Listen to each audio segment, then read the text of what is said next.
respected dignitaries, Mr. Vidyasagar, and the MIA members. It's a privilege and honor to me to be with you today's afternoon. Yes, as Madigas, we met so many times, so many places, but your gathering is different. Your problems are different. From where you have come, what you are doing today, why we are finding a committee every time, new committees, because why the old committees are failed to achieve our goals, why they are not supportive to us. These are main things which we will bark our mind. So ఈరోజు agriculture university కానీ horticulture కానీ veterinary కానీ పాల్గొన్న ప్రతి ఒక్కరికి కూడా నా నమస్కారాలు తెలియజేస్తూ, మరి ఈరోజు మాదిగా సోదరులందరూ కూడా సైంటిస్టులు కానీ లెక్చరర్స్ కానీ అసిస్టెంట్ ప్రొఫెసర్స్ కానీ విద్యార్థులు కానీ చాలామంది ఈ సమావేశంలో పాల్గొన్నారు. వారందరికీ నేను పేరు పేరున నమస్కారం తెలియజేస్తూ, మరి మాదిగా ఇంటలెక్చువల్స్ అసోసియేషన్ చాలా బాగుంది పేరు, కానీ పేరుకే మనం ఇంటలెక్చువల్స్గా కనబడతా ఉన్నాం. సమస్య వచ్చినప్పుడు ముందుండి పోరాడే వాళ్ళు చాలా తక్కువ. మీ అగ్రికల్చర్ యూనివర్సిటీకి నేను 1981లో వచ్చిన. ఆ తర్వాత నా మిత్రులు చాలామంది ఏజీబీఎస్సీ చేసి ఇప్పుడు చాలామంది చాలా పొజిషన్స్లో ఉన్నారు. కొంతమంది రిటైర్ అయినారు, కొంతమంది అమెరికా వెళ్ళినారు, అక్కడ స్థిరపడ్డారు. ఆ రోజుల్లో మీకు ఆ అగ్రికల్చర్ యూనివర్సిటీ పరిస్థితి తెలియదు. అసలు ఈ విధంగా మీటింగ్ కాదు కదా, ఇట్లా కళ్ళు ఎత్తి కూడా చూడకపోయేది. మన పాత మిత్రుడు ఇప్పుడు ప్రెసిడెంట్గా ఎమ్మెల్సీగా ఉన్నటువంటి మహేందర్ రెడ్డి కానీ వారి కుటుంబ పరివారం కానీ అక్కడ కనీసం మెస్ సెక్రటరీగా తీసుకునే పరిస్థితులు కూడా లేకుండే. ఒకప్పుడు ఒక మెస్ సెక్రటరీ, మరి విద్యాసాగర్ తెలుసుంటుంది, ఈసా వెంకటేశం, వాడు మెస్ సెక్రటరీ తీసుకుంటే మహేందర్ రెడ్డి అనే అతను పొట్టు కొట్టినారు వాళ్ళు. డోర్లు వేసి, మీరు ఒక సినిమా ఉంటుంది ఫుల్లర్ కంటెంట్ సినిమా, ఆ సినిమాలో మొత్తం రూములు బ్లాక్ చేసేసి ఒక్కొక్కరిని పిలిచి కొడతారు. పిచ్చుకొక్కని కొట్టినారు మన పిల్లల్ని. ఆ రోజు అందరం కూడా మాకు అండగా, మా సమస్యలకు తోడుగా ఉండే పీపుల్స్ వర్క్ గ్రూప్ ఉండేటప్పుడు పరిగెత్తి వాళ్ళని పట్టుకొస్తే వీళ్ళని తన్ని తరిమేస్తే ఆ యూనివర్సిటీకి అప్పుడు స్వేచ్ఛా స్వాతంత్రాలు మాదిగా కానీ మాదిగా బీసీలకు కానీ జరిగింది. అది this is 84, I think 83. Vidyasagar 85లో జాయిన్ అయినాడు. అందుగురించే మరి చరిత్ర అంతా తెలుసో తెలియదు కానీ, కాబట్టి ఎప్పుడు కూడా ఎవరో వస్తారని మనం ఎప్పుడు ఊహించకూడదు. మనంగానే మెడికల్ కాలేజీలో ఉన్నప్పుడు మేము కూడా ఈ విధంగా ప్రోగ్రామ్స్ అయితే అక్కడ వెనకల నిల్చొని చూసేవాళ్ళం. కానీ నేను అయిపోయే లోపల ఈ స్టేజ్కు నేను రావాలి, ఈ స్టేజ్ నుంచి నేను మాట్లాడాలని, నేనే ప్రోగ్రామ్ని ఆర్గనైజ్ చేయాలని అక్కడ ఉన్నాను. ఇక్కడికి వచ్చి నా 3rd, 4th ఇయర్ లోపల అక్కడ డామినేట్ చేసే క్లాస్లన్నింటినీ కూడా అక్కడ పంపించేసిన. This is my own experience. మా తమ్ముడు నా జూనియర్ ఉన్నాడు ఇక్కడే. ఎవరిని కూడా స్పేర్ చేసేది కాదు, ఎవరు ఎదురుగా మాట్లాడేది కాదు. ఎవరైనా మనతో మన పిల్లలు వస్తారంటే ఎవరు రాకపోయేది. ఒంటరి పోరాటం. అప్పుడు ఇప్పుడు ఎప్పుడు కూడా తమ్ముడికి తెలుసు, కాలేజీలో ఎవరు మాట్లాడనిచ్చకపోయేది. కమ్మ గ్యాంగ్ ఒక విధంగా ఉండేది, రెడ్డి గ్యాంగ్ ఒక విధంగా ఉండేది. ఉమ్మడి మెస్ను విడగొట్టి కులాల వారిగా మెస్లు అయిపోయింది. అక్కడ మళ్ళీ ఫైట్ చేసి ఒక మెస్ని ఎస్టాబ్లిష్ చేయించి గవర్నమెంట్ కింద, దాంట్లో కూడా విభేదాలు వస్తే మరి ఇప్పుడు ఎట్లా ఉన్నదో తెలియదు కానీ అప్పుడు ఇది ఎంత కూడా 80s కథ చెప్తున్నా. మరి అప్పుడున్న సమస్యలు ఇప్పుడు లేవు. ఇప్పుడు మనమంటే భయపడే వాళ్ళు ఉన్నారు, మనమంటే ఒక గౌరవంతో చూసే వాళ్ళు ఉన్నారు, మనమంటే తప్పకుండా వీళ్ళ దగ్గరికి వెళ్తే వీళ్ళు చాలా యునైటెడ్గా ఉంటారు, వీళ్ళని మనం ముట్టుకోలేం పట్టుకోలేమని.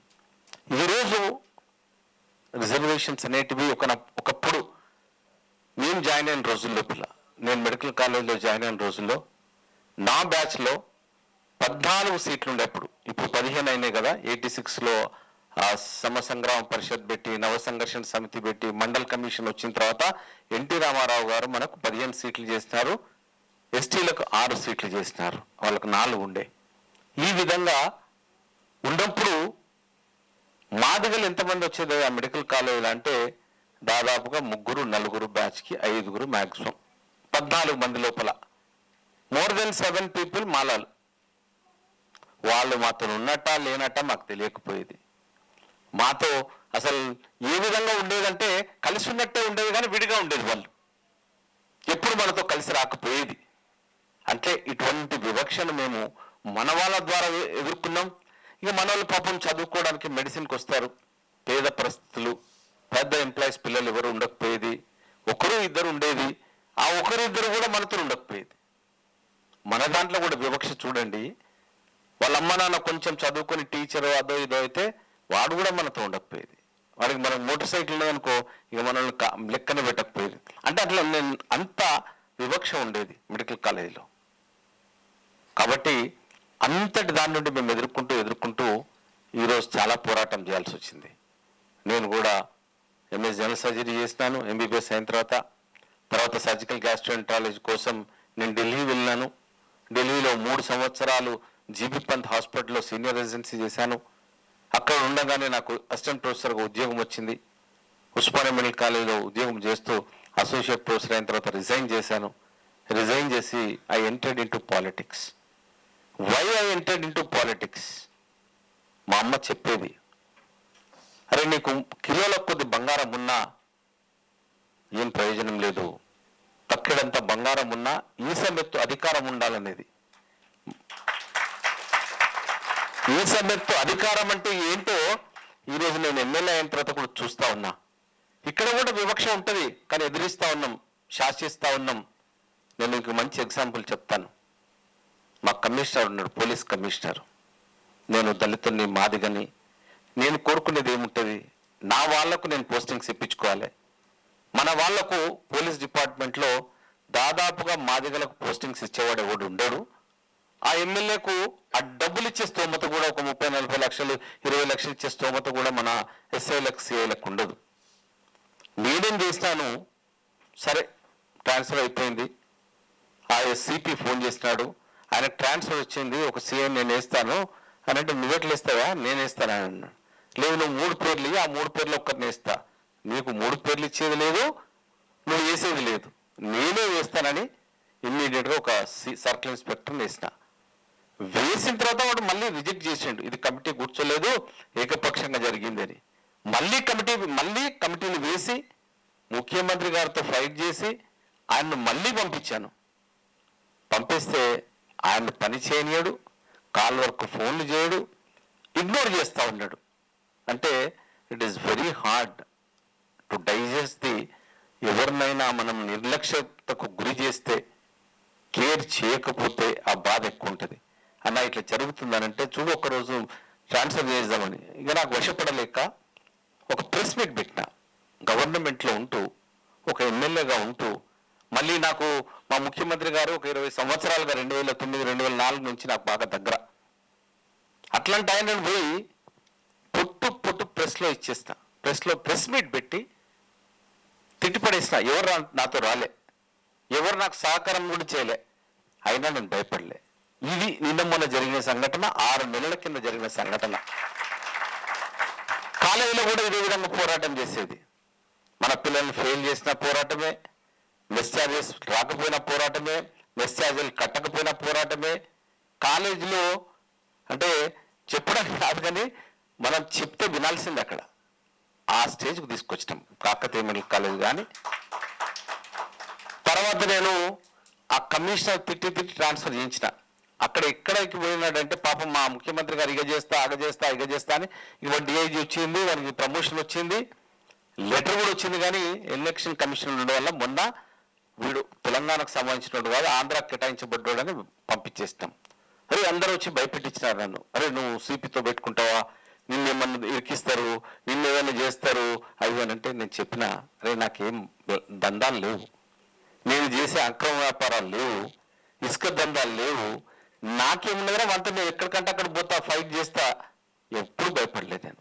ఈయనే కాదు, చాలా మంది అధికారులు కూడా మనకు వ్యతిరేకంగా ఉంటే వాళ్ళకు అగెనిస్ట్ కూడా ఫైట్ చేస్తాను. నేను ఉస్మానియా మెడికల్ కాలేజ్కు అసిస్టెంట్ ప్రొఫెసర్ వచ్చిన రోజు ఒక మాదిగ బిడ్డ కాదు కదా, ఒక దళిత బిడ్డ కూడా ఉస్మానియా జనరల్ ఆసుపత్రిలో కానీ ఉస్మానియా మెడికల్ కాలేజ్ కానీ అసిస్టెంట్ ప్రొఫెసర్గా లేరు. అంటే అంత సాహసం చేయలే, ధైర్యం చేయలే, అంతా వాళ్ళే ఉండేది. కాంతారెడ్డి గారు అని ఒక పెద్ద మనిషి, ఇక ప్రతి డిపార్ట్మెంట్లో విద్యాసాగర్ మీ డిపార్ట్మెంట్లో చెప్పినప్పుడు నేను వచ్చిన తర్వాత ఒక 10 మందిని పట్టుకొచ్చిన మెడికల్ కాలేజ్కు కానీ హాస్పిటల్ కానీ. పోవడం, డిఎంఈతో మాట్లాడడం, అంటే అరే మా వాళ్ళు రావద్దా అని గొడవ చేయడం. ఇట్లా ఈరోజు కొంతమంది ట్రాన్స్ఫర్ అయినారు, కొంతమంది ఉన్నారు, కొంతమంది వెళ్ళిపోయినారు. అట్లా ప్రతి ఒక్కరికి మనం ఎక్కడున్నా కూడా సహాయకరంగా ఉండాలి. ఎప్పుడు పోరాటమే మన జీవితం. ఎందుకంటే మనం చూసిన అంబేద్కర్ జీవిత చరిత్ర లోపల ఆయన ఎప్పుడు పోరాడుతూనే ఉన్నాడు. స్వాతంత్ర ఉద్యమం లోపల ఆయన నెగ్లిజెంట్గా, అంటే he became irrelevant sometimes. It is very hard to digest the irrelevance. You can fight the exploitation ఎదిరించవచ్చు, కానీ ఇర్రిలెవెన్స్ని తట్టుకోలేం. ఇంట్లో ఉంటాం, మనల్ని ఇర్రిలెవెంట్ అంటే అసందర్భంగా, అంటే చూడకుండా ఉంటారు అనుకో, అది తట్టుకోగలుగుతామా? తట్టుకోలేం. అటువంటి ఆయన గొప్పోడైండు, రాజ్యాంగ కమిటీలో ఉన్నాడు, రాజ్యాంగాన్ని రచించినాడు, ఎన్నో దేశాల రాజ్యాంగాలను ఆయన పరిశీలించినాడు. మరి ఒక్కడే ఆ రోజు ఆయనతో ఎవరు లేరు. మన కమ్యూనిటీస్ అని అప్పుడు రాకపోయేది.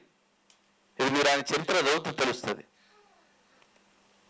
నెహ్రూ రాసిన బుక్స్లో కూడా ఆయన గురించి చాలా గొప్పగా చెప్తాడు. పర్సనల్గా రైవల్రీ ఉండొచ్చు, ఏమన్నా ఉండొచ్చు, కానీ అదేవిధంగా జగ్జీవన్ రామ్ కూడా ఆనాడు ఆయనకు ఎవరు సపోర్టుగా ఆయన మహారైతే అయిన చమార్ల లోపల ఒక ఉప ప్రధాని స్థాయికి అందరితో అణిగి మణిగి ఉండి, రాజకీయాల్లో తొక్కుడు బేరమే ఎక్కువ ఉంటుంది. ఎవరు నేను పిలిచి నువ్వు గొప్పని, నీకు తెలివి ఉన్నది అన్ని పూలమాల వేసి నేను పెద్దగా చేసేటోడు ఎవడు ఉండడు. ఎప్పుడు వీళ్ళు దొక్కుదామా, వీడు ఎప్పుడు మనకు వ్యతిరేకంగా మాట్లాడతాడు, ఏ విధంగా వీళ్ళు అణచివేద్దామన్న ధోరణి ఉంటుంది. అయినా ఆయన వచ్చినాడు. కాంశీరామ్ గారు మనకు తెలిసిన మొన్నటి చరిత్ర, మీరు అప్పటికి పుట్టుంటారు. 95లో మీరు అందరు బాగున్నాయి కదా. 95 లోపల హీ స్టార్టెడ్ ఎడ్యుకేషన్. మనం ఈ మహారాష్ట్ర, మన ఉత్తరప్రదేశ్లో ఎక్కడ బ్రాహ్మణికల్ డామినేట్ సొసైటీ, అది బ్రాహ్మిన్స్ కాదని ఏమీ చేయలేని సొసైటీ. అటువంటి సొసైటీ లోపల ములాయం సింగ్ యాదవ్ను, మాయావతిని ఇద్దరిని అలయన్స్ చేసి మాయావతిని సీఎం చేసినాడు. ఎందుకంటే మనకు కావాల్సింది అల్టిమేట్గా రాజ్యాధికారం. ఇవన్నీ మీకు ఎందుకు చెప్తున్నానంటే, ఒక మీకు రేపొద్దున ఒక స్ఫూర్తి కోసం, ఒక మోటివేషన్ కోసం. అంటే వీళ్ళందరూ సింగిల్గానే ఫైట్ చేస్తారు, వాళ్ళ ఎంత పిడికంత మంది ఉన్నారు. కాబట్టి మీరు కూడా ఎక్కడున్నా ఎప్పుడున్నా సమస్యలు మనల్ని వెంటాడుతూనే ఉంటాయి. కాబట్టి మనం కూడా ఆ సమస్యలను అధిగమించడానికి పోరాటం చేయాల్సిందే. వాళ్ళు వస్తారా వీళ్ళు వస్తారా కాదు. ఈరోజు మాదిగా ఇంటలెక్చువల్ అసోసియేషన్ ఒక ఇండివిజువల్ బాడీ. మీరందరూ కూడా గట్టిగా ఉంటే అందరూ మీ దగ్గరికి వస్తారు. మీరు ఎవరి దగ్గరకు పోవాల్సిన అవసరం లేదు. ఇంకొకటి, మాదిగలకు చాలా జనాభాలో మనం ఎక్కున్నాం. 2011 జనాభా ప్రకారంగానే 32 లక్షల పైచిలుకున్నాం. 34 లక్షల జనాభా ఉన్నది. రేపు అసెంబ్లీలో కూడా మాట్లాడాల్సిందే. ముస్లింలు 22-23 లక్షలు ఉంటే వాళ్ళు ప్రెజర్ గ్రూప్గా తయారవుతా ఉన్నారు. వేరే communities, the largest community in Telangana is Madiga community. కానీ మనము ఎన్నికల్లో ప్రెజర్ గ్రూప్గా తయారైతలేం. ఎలక్షన్లు వచ్చేసరికి ఎమ్మెల్యే సీట్లు మాలలకు వస్తున్నాయి. వేరే వాళ్ళు మాదిగ పేరు చెప్పుకొని మాదిగా మేమని మా ఉపకులాలైనటువంటి బైండ్ల కానీ, మోచి కానీ, ఇప్పుడు దామోదర్ రాజనరసింహ ఉన్నాడు, ఆయన దేంట్లో క్లెయిమ్ చేసినాడు? మాదిగల లోపల క్లెయిమ్ చేసినాడు. బేసిక్గా ఆయన మోచి. వాళ్ళ పర్సెంటేజ్ ఎంత ఉంటుంది? 0.111% కూడా ఉండదు. మరి మనం ఎక్కడో ఉంటాం, 17% పైన ఉంటాం మొత్తం దేశ జనాభాలో, రాష్ట్ర జనాభాలో. మరి ఈరోజు మన అవకాశాలను వేరే వాళ్ళు కొల్లగొట్టుకుపోతా ఉన్నారు. అందురించే మనం ఎప్పటి నుంచో పోరాటం చేస్తూ ఉన్నాం. 1994 నుంచి ఎంఆర్పిఎస్ ఏర్పడ్డప్పటి నుండి దానికి మేము ఇతోధికంగా సహాయం చేస్తాం. మందకృష్ణ మాదిగ గారు కూడా మనల్ని మా అప్పుడు ఏం క్యాస్ట్రా మీది అని అంటే చాలా సందర్భాల్లో చాలా వేదికల మీద చెప్పిన, ఎస్సీ అని మనం చెప్పుకుంటే వాడు మాల అని చెప్పుకునేది. కానీ ఈరోజు మనల్ని కూడా మేము మాదిగలము అని సగర్వంగా తలెత్తుకొని చెప్పే విధంగా మనల్ని తయారు చేస్తారు. ఈ 20-30 ఏళ్ల ప్రస్థానం 94 నుంచి 2024-25 వరకు. మరి అటువంటిది పోరాటం చేస్తాం.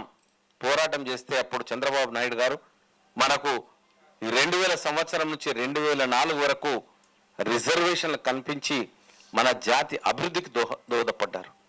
ప్రతి దాంట్లో అది గ్రూప్ 1, గ్రూప్ 2, గ్రూప్ 3, గ్రూప్ 4, ఈ అగ్రికల్చర్ కాలేజెస్లో, మెడికల్ కాలేజెస్లో, ఇంజనీరింగ్ కాలేజెస్లో ఎక్కడ చూస్తాం మన వాళ్ళే. మరి 20 ఏళ్ళ పోరాటం తర్వాత 2004లో మనం సుప్రీంకోర్టు జడ్జిమెంట్ దగ్గర ఓడిపోయినాం. అదే సుప్రీంకోర్టు జడ్జిమెంట్ ద్వారా ఈరోజు మళ్ళీ వర్గీకరణ చేసుకున్నాం. మన గౌరవ ముఖ్యమంత్రి నిజంగా కూడా చెప్పాలంటే మన రేవంత్ రెడ్డి గారు మనకు పెద్ద మాదిగాని చెప్పొచ్చు. 100 ఏళ్ల చరిత్రలో ఉస్మానియా యూనివర్సిటీకి వీసీని ఇచ్చినారు, IITకి వీసీని ఇచ్చినారు.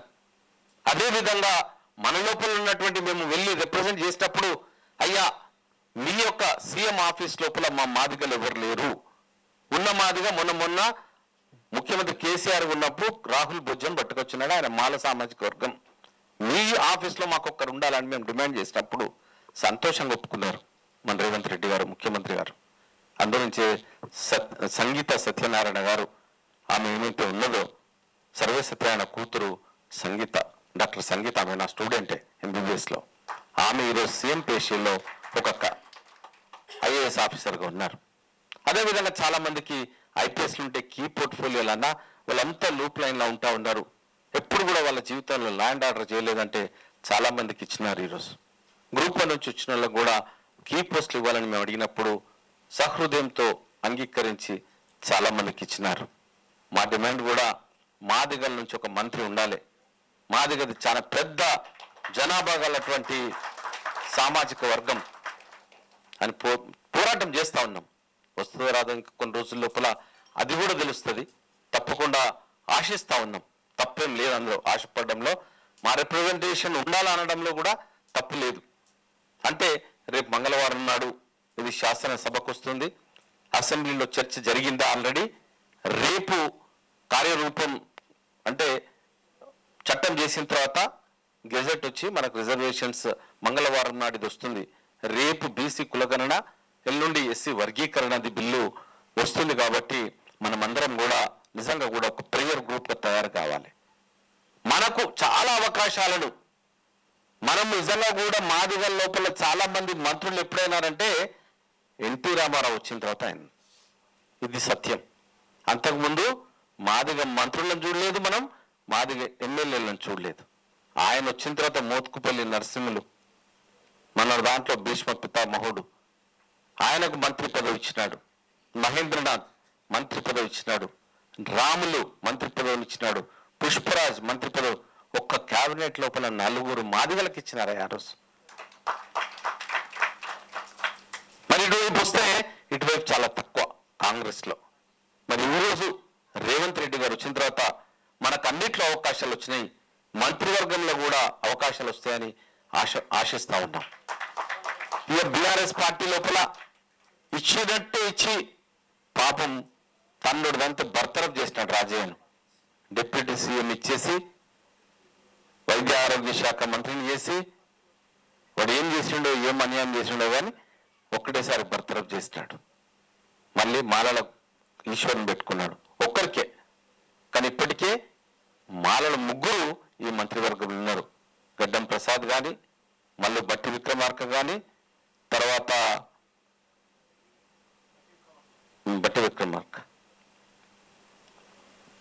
మోచి దామోదర్ రాజా నరసింహ, ఈ 3 ఉన్నారు. ఆయన మోచి, ఈయన మాల, ఆయన మాల. అంటే ఈ కాంగ్రెస్ లోపల 3కి ఇచ్చినారు, ఇంకొకరికి ఇచ్చే అవకాశం ఉన్నది. కాబట్టి ఎప్పుడు కూడా మనం ఒక ప్రేయర్ గ్రూప్గా ఉండాలన్న విషయంతో నేను చెప్తా ఉన్నాను. మన జనాభా ఎక్కువ, మనం ఆలోచిస్తే మనం అందరం కూడా ఒక రూరల్ బ్యాక్గ్రౌండ్ వచ్చిన వాళ్ళం, చిన్న గ్రామాల నుండి వచ్చిన వాళ్ళం. పట్టణాలకు వచ్చినామంటే ఆ రోజుల లోపల చాలా చిన్న సంచి పట్టుకొని, ఎవరికి అసలు హైదరాబాద్ అనే పట్టణం అంటే తెలియదు.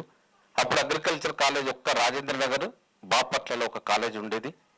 మరి అప్పటి నుంచి ఇప్పుడు చాలా కాలేజీలు అయిపోయినాయి, చాలా పట్టణాల్లో అగ్రికల్చర్ కాలేజీలు కానీ వెటర్నరీ కాలేజీలు కానీ చాలా అయినాయి. యూనివర్సిటీ మాత్రం ఇది ఒకటే అనుకుంటా నాకు తెలిసి. మరి ఏ తెలియనప్పుడు ఆ ఊర్లలో అప్పుడు ఒక పాట ఉండే, భద్రం కొడుకో ఎక్కే కాడ దిగే కాడ మలుపు కాడ అది పట్నం కొడుకు అని. అట్లా ఏ లేకుండా మనం వచ్చినాం. మరి ఈరోజు మన ఊర్లకు కూడా వెళ్ళి మన వాళ్ళను మనం వాళ్ళకు కూడా ఈ నాలెడ్జ్ అందించి వాళ్ళను కూడా అరే మనం ఉండాలి, ఒక ప్రెజర్ గ్రూప్ ఉండాలి, ఏ పార్టీకి ఓటు వేయాలి. మరి మనంతా కూడా 10 సంవత్సరాలు మనకు మర్చిపోయిన దొరలను మళ్ళీ దొరలంటే ఎట్లా ఉంటారో కేసీఆర్ గారు చూపించినారు. ఆల్రెడీ మనం టేస్ట్ చేసినాం ఆయన పాలనను. దొర పాలన ఈ విధంగా ఉంటుంది, అన్నిట్లలో అనగదొక్కుడే అనేది చూస్తాం కదా, చూస్తామా లేదా? కాబట్టి మనకు మొన్న జరిగిన ఎన్నికలు కూడా నేను చాలా సందర్భాల్లో చెప్పిన, డెమోక్రసీ కోసం డిక్టేటర్షిప్ కు డెమోక్రసీకి జరిగిన యుద్ధం మొన్న జరిగినటువంటి ఎన్నికలు 100% మనము తెలంగాణ ప్రజలము ఏమాత్రం కూడా నియంతృత్వాన్ని అంగీకరించం. అందులో మన మాదిగలంతా కూడా మొన్నటి రోజు కాంగ్రెస్ పార్టీ ఓట్లేస్తారు. ప్రతి ఊరు తిరిగాను నేను, ప్రతి గ్రామం, ప్రతి పల్లె, ప్రతి మాదిగవాడకు వెళ్ళండి.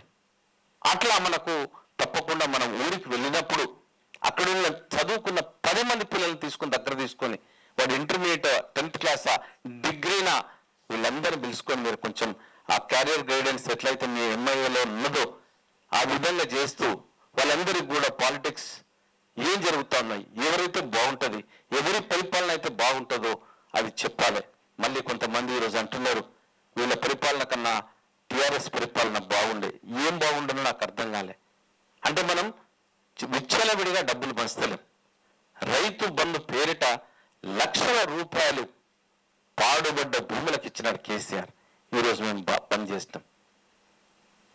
మరి మేము చేసిన తప్పు 2 లక్షల రూపాయల రుణమాఫీ జరిగింది. మీ దగ్గర అందరూ కూడా ఏవో ఉండొచ్చు, అగ్రికల్చర్ ఆఫీసర్స్, మండల అగ్రికల్చర్ ఆఫీసర్లు. కొన్ని మిస్టేక్స్ జరిగినాయి, దాంట్లో కొంతమందికి రాలేదు.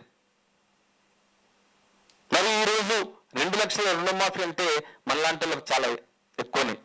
అదేవిధంగా కూలీ నాలి చేసుకొని గుంట భూమి లేనులకు 12,000 రూపాయలు ఇందిరమ్మ ఆత్మీయ భరోసాను ఇచ్చినాం. ఈ ప్రభుత్వం ఏం తక్కువ చేయలే. అంటే మనకు భూమి ఉండదు, చాలా వాళ్లకు చాలా చోట్ల మాదిగలకు అనేది భూమి తక్కువ. ఊర్లలో చాలా మందికి ఉంటుందా? గుంట భూమి కూడా ఉండదు, వానికి ఇల్లు కూడా ఉండదు.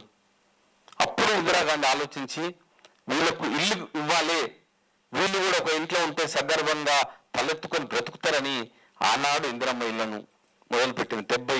1972లో మొదలైంది ఇదంతా కూడా. కాబట్టి దయచేసి మనం ఊరికి వెళ్ళినప్పుడు ఎవరు ఏంటి ఇంటలెక్చువల్స్ ఎప్పుడు కూడా ఇప్పుడు మాదిగా ఇంటలెక్చువల్స్ మీరు ఎట్లయితే పెట్టుకున్నారో అగ్రికల్చర్ డిపార్ట్మెంట్ నుండి, కాబట్టి మీ ఎంఏఐ ద్వారా ఎప్పుడు మన థాట్స్ అనేవి కూడా మాసెస్లకి పర్కలేట్ కావాలి. అప్పుడే వాళ్ళు మారుతారు. వాళ్ళు మారుతారంటే మన ఊర్లో మనం పోతే 4 వస్తారు. అరే మా చదువుకున్నాడు, ఈజీబీసీ చేసినాడు, ఏజీఎంఎస్సీ చేసినాడు, అసిస్టెంట్ ప్రొఫెసర్గా చేస్తా ఉన్నాడు, సైంటిస్ట్గా చేస్తా ఉన్నాడు. ఇక్కడ రాగానే నేను చాలా మంది సైంటిస్టులను చూస్తున్నాను. మీరు వెళ్ళగానే ఊర్లో అరే మా సైంటిస్ట్ వచ్చినాడు మాట్లాడదాం. అంతకుముందు సైంటిస్ట్ అంటే వాళ్ళకి తెలియదు. సైంటిస్ట్ ఎట్లుంటాడో తెలియదు. గడ్డాలు విసాలు పెట్టుకొని బాగా ఉంటారేమో అనుకొని, లేకపోతే అబ్దుల్ కలాం చూసి సైంటిస్ట్ ఇట్లా ఉంటాడేమో అనుకున్నారు. మనం ఏ సైంటిస్ట్ చూసినా కూడా ఒక పెద్ద జుట్టు ఉండేది. అంటే మనకి జుట్టు గురించి ఆలోచించే ఆలోచన లేక జుట్టు పెరిగేది, లేకపోతే కట్ చేసుకోవాలి లేఖను.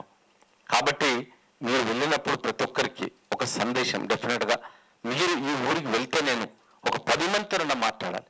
మీ ప్రతి విజిట్ లోపల దసరాకు వెళ్తాం, సంక్రాంతికి వెళ్తాం, ఎవరైనా మన దగ్గర వాళ్ళు ఎవరైనా చనిపోయినప్పుడు వెళ్తాం, లేకపోతే ఇంకా దీపావళికో వాటికో మన ఇంట్లో ఉండే ఊరి దేవుళ్లకు పండుగ చేసినప్పుడు కూడా వెళ్తాం. ఇది ఖచ్చితంగా మీరు ప్రతిసారి ఖచ్చితంగా కలవాలని నేను విజ్ఞప్తి చేస్తా ఉన్నా. This is very very important. మన వాళ్ళని మనం దగ్గర తీయకపోతే వేరే వాడు ఎందుకు తీస్తాడు? మన వాళ్ళని మనం కూర్చోబెట్టుకోకపోతే వేరే వాడు ఎందుకు కూర్చోబెడతాడు? కాబట్టి దయచేసి వాళ్ళని ఆప్యాయతగా పలకరించండి. వాళ్ళకు మంచి ముచ్చట్లు ఒక 10 నిమిషాలు వాళ్ళతో గడిపిన మాట్లాడి చెప్పండి. అది ఇది మన పరిస్థితి అని, ఉద్యోగాల్లో వెనుకబాటు, రిజర్వేషన్స్ వచ్చినాయండి. ఇప్పుడు ఆంగ్లేయుల కాలంలోనే మనకు రిజర్వేషన్స్ ఉండే, కానీ వాటిని మనం అనుభవించలే. రెడ్డి అని ఉంటే రెడ్డికి రిజర్వేషన్స్ ఉండే, వాడు కొండరెడ్డి అని పెట్టుకునేది.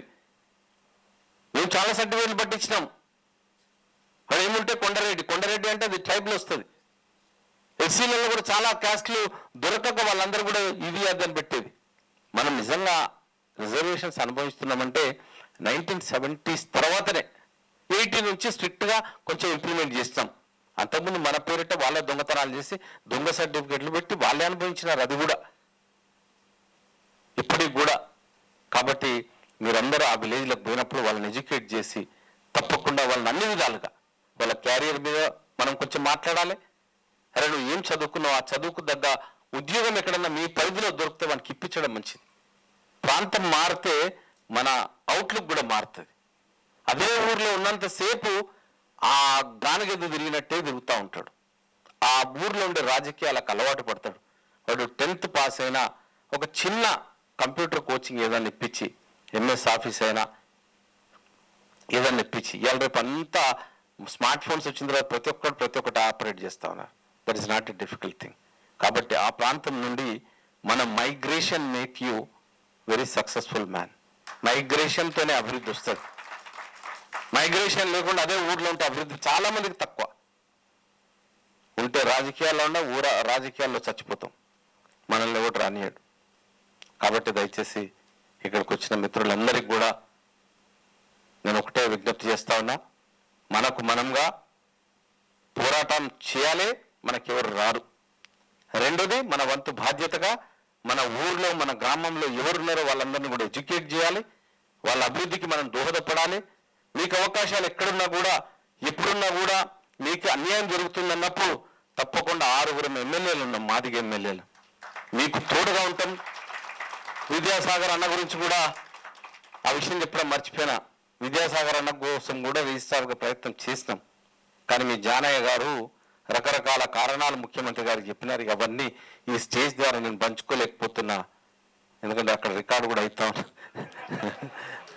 కాబట్టి చేయలేకపోయినాము. అన్నతను కూడా పర్సనల్గా నేను ఎప్పుడు మాట్లాడి చెప్పలే, డీప్గా ఒకరికి ఇవ్వండి మాకని చెప్పినప్పుడు రకరకాల ఆలోచనలు చెప్పినారు. కాబట్టి నేను కూడా విత్డ్రా అయినాను. చాలామంది చెప్పినారు. మేమందరం కూడా వీసీ మన కుమార్ కోసం పోరాటం చేసిన వాళ్ళమే. IIITలో ఆ వీసీ కోసం మా దామోదర్ రాజనరసింహ పోరాటం చేసినాడు. తర్వాత పురుషోత్తం ఆయన పేరు గోవర్ధన్, హైయర్ ఎడ్యుకేషన్ దాంట్లో పురుషోత్తం ఆయన గురించి పోరాటం చేసినారు. పురుషోత్తం గారి గురించి, అవును, IIIT గోవర్ధన్, కుమార్ ఉస్మానియా, ఈయననేమో ఎడ్యుకేషన్ కమిషన్. కాబట్టి ప్రతి ఒక్క దాంట్లో కూడా ప్రతి ఒక్కరు పాపం వాళ్ళ శక్తి వంచన లేకుండా మాట్లాడుతూ ఉన్నాం. ఈ ముఖ్యమంత్రి మన కోసం డెఫినెట్గా ఆలోచించే వ్యక్తి, మన బాగోగుల కోసం ఆలోచించే వ్యక్తి, మనకు పదవులు రావాలి, మాదిగలు బాగుండాలని కోరుకునే వ్యక్తి. వర్గీకరణ ఈరోజు సాధ్యమైందంటే కేవలం రేవంత్ రెడ్డి వల్ల. వేరే ఎవరు ఏ ముఖ్యమంత్రి ఉన్నా కూడా ఈ 24 ఏళ్లలో 2004 నేను నాకు ఊహ తెలిసినప్పటి నుండి కూడా ఇంత సాహసం చేసింది తెలుగుదేశంలో చంద్రబాబు నాయుడు, ఆ తర్వాత ముఖ్యమంత్రి రేవంత్ రెడ్డి గారే. మాదిగలకు రిజర్వేషన్స్ వర్గీకరణ చేయాల్సిందే, వాళ్ళని వర్గీకరణ చేస్తేనే ఆ వర్గీకరణతోనే ఎక్కువ అవకాశాలు వచ్చి వాళ్ళు అభివృద్ధి చెందుతారని ఒక నిర్ణయం తీసుకున్నది. ఇది సాహసపూర్వక నిర్ణయం. మాలలు అనుకుంటే వాళ్ళని బొందబెడతారు. వాళ్ళ దగ్గర అధికారం ఉన్నది, అంగబలం ఉన్నది, అర్ధబలం ఉన్నది. ఇక పుష్కలంగా అదే చట్టాన్ని సుప్రీంకోర్టులో కేటగరైజేషన్ చేయరాదు రాష్ట్రాలని చెప్పినారు. అది చేయొచ్చని అదే చట్టం ప్రకారంగా సుప్రీంకోర్టు ఈరోజు జడ్జిమెంట్ ఇచ్చింది. 5 men కమిటీ ఏమో ఆ రోజు వద్దన్నది, 7 men కమిటీ ఏమో కావాలన్నది. అంటే వాళ్ళు ఇంతవరకు సుప్రీంకోర్టును కూడా ఏ విధంగా మ్యానిపులేట్ చేస్తారు.